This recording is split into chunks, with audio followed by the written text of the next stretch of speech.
ನಮಸ್ಕಾರ ಎಲ್ಲರಿಗೂ. ಇಂದಿನ ಸುಭಾಷಿತ: ಪರದ್ರವ್ಯೇಷ್ವಪಿ ಧ್ಯಾನಂ ಮನಸಾನಿಷ್ಟಚಿಂತನಂ ವಿತಥಾಭಿನಿವೇಶಶ್ಚ ತ್ರಿವಿಧಂ ಪಾಪನಾಶನಂ.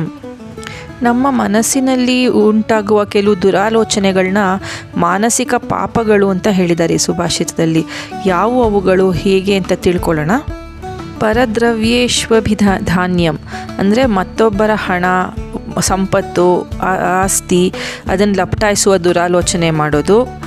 ಮನಸಾನಿಷ್ಟ ಚಿಂತನಂ, ಮನಸ್ಸಿನಲ್ಲೇ ಮತ್ತೊಬ್ಬರಿಗೆ ಅನಿಷ್ಟ ಅಂದರೆ ಕೆಟ್ಟದನ್ನು ಬಯಸೋದು, ಚಿಂತಿಸೋದು.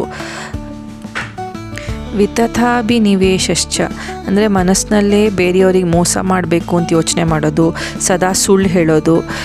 ಈ ಮೂರು ದುರಾಲೋಚನೆಗಳನ್ನ ಮಾನಸಿಕ ಪಾಪಗಳೇ ಸರಿ ಅಂತ ಹೇಳುತ್ತೆ ಈ ಸುಭಾಷಿತ. ಇಂದಿನ ದಿನ ನಿಮ್ಮೆಲ್ಲರಿಗೂ ಶುಭವಾಗಲಿ. ನಮಸ್ಕಾರ.